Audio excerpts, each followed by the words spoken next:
Hello and welcome to Unexplained Scotland. I'm Martin, and if you're wondering why I'm wearing a cap this time, it's because I haven't had a haircut in about 5 months. It looks so bad. 90s Leonardo DiCaprio. Should I do the intro 90s style? What is up, guys and germs? I'm Party Marty and welcome to Unexplained Scotland. Today's episode is going to be totally wicked. Never let me do that again.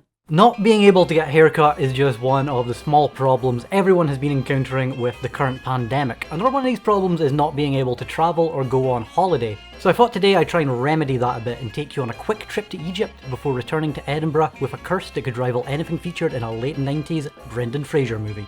With that said, let's get into today's subject, the curse of the Egyptian bow. The year was 1936 and Sir Alexander was holidaying in Egypt with his wife Zeyla. Obviously they wanted to take in the sights of Egypt and went on a tour of the pyramids, the Valley of Kings and even visited the tomb of Tutankhamun. Alexander, however, found these locations unimpressive at best, thinking perhaps that nothing could rival Arthur's Seat or the castle back home in Edinburgh. Their guide, sensing that Arthur wanted something more, suggested they check out a new tomb that had been newly unearthed. In this tomb, he said, was a body that predated the ancient Egyptian practice of mummification. Zeyla, who was enjoying their tour, eventually managed to convince Arthur to go and have a look at this tomb that their guide suggested. Alexander later said that before even entering the tomb that he had a very bad feeling about it. The couple descended into the tomb and were greeted, not literally, by a several thousand-year-old skeleton. From the items still intact in the tomb, Alexander guessed that the skeleton was likely female and was perhaps a priestess or a princess in life. After a quick look around the tomb, Alexander went out for a smoke while Zeyla stayed behind. A few minutes later, Zeyla emerged from the tomb, carrying a souvenir. She had taken a small piece of bone that had fallen off of the skeleton. This was, of course, before the time of gift shops and novelty fridge magnets. Alexander described the bone as looking like a digestive biscuit.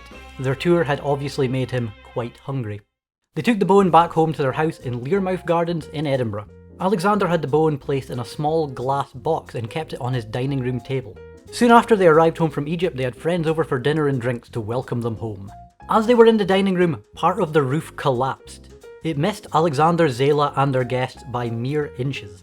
No reason could be found for why part of the roof would suddenly break and collapse. The building was well constructed and there was no sign of damage or fault. They wrote this off as an unfortunate mystery, had the roof repaired and moved on. A few nights later, the couple's nanny came to Alexander and complained of strange noises coming from inside the dining room.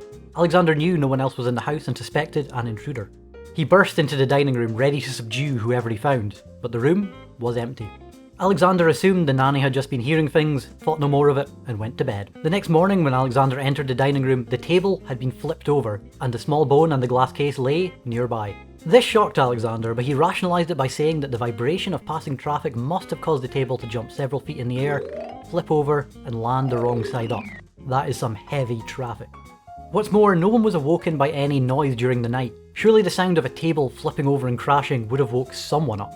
Strange happenings continued in the house, leading Alexander to believe that a burglar was living inside his house, waiting for the right moment to strike. Footsteps were heard around the house, particularly on the stairs, but there was no one else in the house that could have been causing these footsteps. When a nephew of Alexander's was staying over, he claimed to have seen a strange woman dressed in foreign and exotic-looking clothing. Whether Alexander's nephew knew about the Egyptian bone and just imagined an appropriate-looking spectre to match is unknown.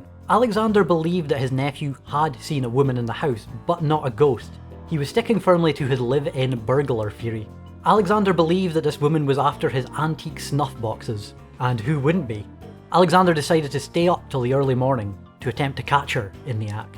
Alexander stayed up for hours but heard and saw nothing. He eventually went to bed, but it wasn't long before he was awoken by strange noises coming from the dining room and his wife's scream. Alexander bolted out of bed and rushed to the dining room, ready to catch the burglar in the act. He threw open the door and found the dining room a total mess. It looked like it had been raided, but nothing was stolen and there was no signs of anyone entering or exiting. Books were off their shelf and scattered around the room. Chairs had been flung about the place. The table was once again flipped over and nearby was the Egyptian bone, curiously outside of its glass prison. Alexander was starting to believe that the strange occurrences around the house may not have a rational explanation like he originally thought. Zeyla was already convinced that there was definitely something supernatural at work. They decided to clear the room, thinking it was perhaps somehow just the dining room's problem. They moved all the furniture to the sitting room and the bone came along on its usual table. All was quiet for a couple of nights until Alexander and Zeyla were once again awoken They were awoken by bangs and crashes again, but this time it wasn't coming from the dining room. It was coming from the sitting room. They rushed to see what was causing the noises and found the sitting room in much the same condition they had found the dining room in a few nights before. In the centre of the room was the Egyptian bone. After struggling to make itself any more obvious, Alexander and Zeyla both came to the conclusion that the bone was the cause of the problems. Alexander thought the only solution was to destroy the bone by burning it. Anyone with even a fleeting interest in the paranormal will tell you burning a cursed or possessed item is just about the worst thing you can possibly do. These same people though would also probably tell you that stealing a bone from a skeleton in a sacred tomb is also probably not a good idea if you don't want to encounter dire paranormal consequences, so whatever. Zeyla thankfully talked him out of this idea, and they decided to hold on to the bone until they could find a safe way to dispose of it. Around this time, the story of the cursed bone somehow made its way to an Edinburgh journalist. The story was probably told to the journalist by a mutual friend of the Haysettins, but we cannot discount the possibility that the bone wrote the journalist this letter itself. The journalist visited the home in Learmouth Gardens and eventually managed to convince Alexander and Zeyla to let him borrow the bone for a week. They agreed, perhaps thinking that if the bone was somewhere else, perhaps their torment would stop. Unfortunately though, while the bone was in the possession of the journalist, strange events in the house continued. The sitting room was once again trashed and the table that the bone would usually sit on was damaged. The journalist returned the bone and reported that no strange activity had occurred to him in his week babysitting it. It is rumoured that the journalist was later injured in a car accident and some have blamed the curse on this. It seems though that the bone was only interested in punishing the two that had taken it from its owner. With the bone back in their possession and sitting on its usual table, Alexander and Zeyla started to try to find a way to break the curse. It was during this time that the nanny once again came to Alexander complaining of strange noises, this time coming from the sitting room. Alexander, by now knowing what to expect, went to investigate the sitting room. The room was once again in a mess, but this time something worse had happened. The table was snapped in two, the glass case was smashed, and the bone had broken into 5 pieces. After this incident, Alexander and Zeyla decided to tell the local press about the curse. They perhaps thought that if it got some media attention, perhaps someone would come forward with a solution to their problem. According to legend, every journalist that took the bone would become very ill until it was returned to the Haysettins. With the bone returned and no one else willing to take it, Zeyla took it to a local doctor who was able to repair it. The doctor told Zeyla that the bone was from the base of the spine. With the bone returned to its original glory, it was placed in a new glass box and placed on a new table. On Boxing Day, Alexander and Zeyla had some friends over for dinner. Stories of the Egyptian bones curse had spread around Edinburgh and their friends obviously wanted to know more about it. The Haysettins didn't really want to talk about it, which would have been easier if they didn't have the bone in the middle of the table they were all sitting around. You know when someone posts on Facebook and they're like, oh, I had a really bad day, and someone comments like, oh, do you want to talk about it? It's like, no. After brushing off their guest questions and trying to move the conversation onto a new subject, the table suddenly leapt several feet into the air and crashed against a wall. The guests screamed, some fainted, some even ran from the house. After this incident, the story exploded. It was reported all over the country and even in the United States. Alexander had finally had enough. He had returned to his original idea of burning the bone. He had a priest come over to perform an exorcism on the bone and then burned it to ashes. For a while, it seemed like the curse had lifted. There were no more trashed rooms and destroyed tables, but perhaps the curse had become more personal. The Haysettins began to suffer health problems and had a run of bad luck shortly after the bone was destroyed, as did their immediate family. Alexander and Zeyla soon got divorced. What happened to Zeyla is unknown. Alexander got married again, divorced again, married again, foresaw his own death and died. Had the Haysettins returned the bone to its original owner in Egypt, would the curse have been broken? Or was the damage already done when Zeyla decided to take it as a memento of their holiday? Did burning the bone exacerbate the problem, giving the curse the power to attack Alexander and Zeyla in their personal lives? Or was the exorcism enough to stop the curse, and everything that happened after simply an unrelated case of bad luck? And who did the bone belong to? Perhaps if we knew more about this woman and her place in ancient Egyptian society, we might be able to determine why this curse followed after sealing part of her skeleton. Okay, so what is my hot take on this one? What do I think the curse was and what caused it?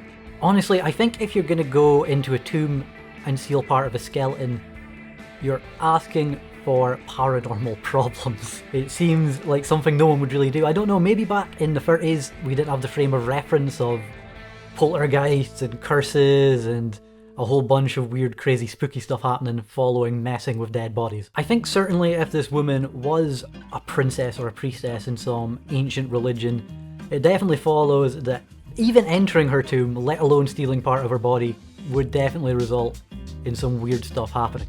I think if there's one lesson to be taken away from this story, it's if you're going to take part of someone's skeleton, get permission beforehand. Which brings me quite nicely to our announcement of the Unexplained Scotland Patreon. If you want to donate just a couple of quid a month, that'll give you the right to one of my toes, one of my fingers, maybe even a rib. If you want to donate up to £100 a month, that'll get you my skull.